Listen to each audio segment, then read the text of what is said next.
Our next speaker, I was out in Oakland a couple of weeks ago, and I saw this gentleman speak.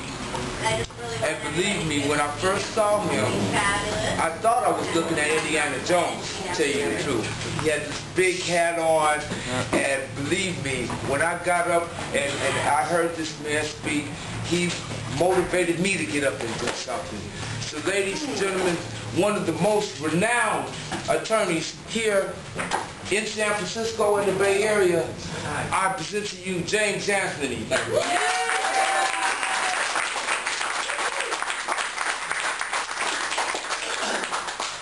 Thank you. Can everybody hear me? I'm losing my voice a little from yelling at these rallies that Greg is talking about.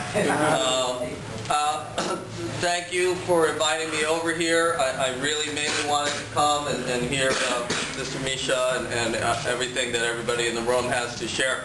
I don't do much work in San Francisco anymore. I'm a zoning lawyer. I work on medical cannabis permits up and down the state, trying to talk cities into doing the right thing and facilitating collective distribution.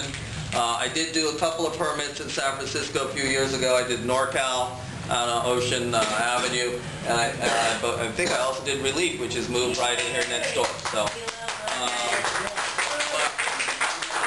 let me say that two things about San Francisco. Number one, it's a mystery to me because there's so much politics, and I don't have to tell you about that. There's all kinds of things going on that I can't begin to get involved in, but I did those two permits. Coincidentally, I think those are a couple of the few minority-operated collective dispensaries in the city. There are not many. If you look up and down the state, and I think there's a good reason for that. I think what Greg heard me talking about in Oakland, we were rallying for Mickey, who had done the edibles and ran into some trouble with the feds on that.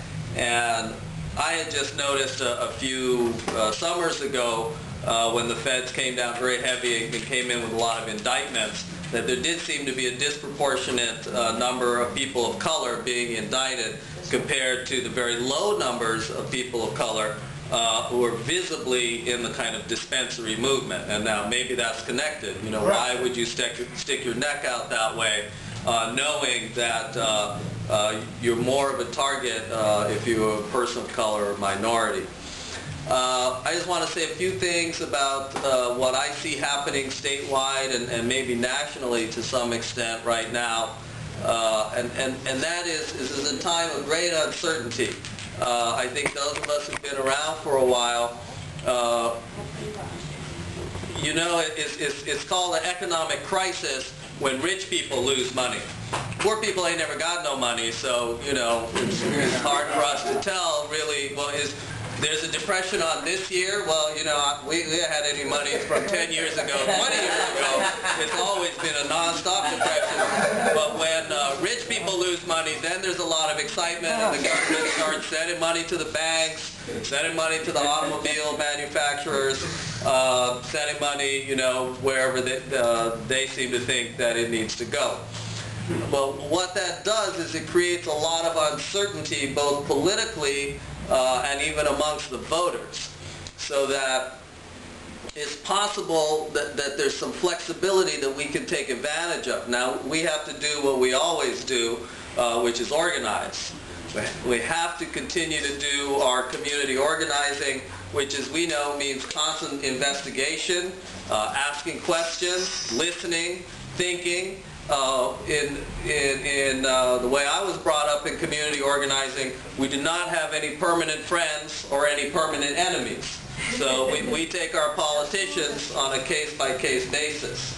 We have to remember that where our interests align and we can work with them to go forward on a particular issue, we do so. But that doesn't mean they own us next week when they try to stab us in the back. So you have to be continually doing that investigation, continually organizing. You're going to hear a lot of confusing things, and you got to think for yourself and discuss amongst yourselves and come to a plan of action. We have, for instance, a cannabis legalization measure that it appears is going to be on the ballot. I've looked at that. It's not perfect, but I think that, that's something that is seriously worth your considering supporting. And if we all come together and don't let the perfect be the enemy of the good and support that, that's something that I think, who knows, the voters might pass that for whatever reason. That they think that, there'll be some taxes, or they might do it for the right reason, but, half the time people are doing things for crazy reasons anyway. But if we get them moving in the right direction, I don't think we want to necessarily question their motives too deeply.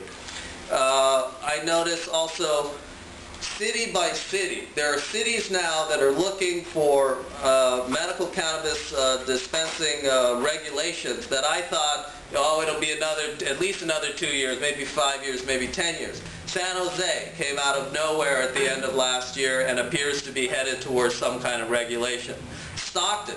I was in Stockton, California. Stockton is scary to me. To go out to Stockton, I vacuum the car, I get 2 notes from the doctor, I get all kind of stuff together if I'm going to go to Stockton. And I sat there for 3 hours, and the whole city council and the whole planning commission was there, and they listened to local patients and patients from different parts of Northern California, speak to them about the need for safe access or to some kind of reasonable local access, because people from Stockton are driving to Oakland or driving to Sacramento.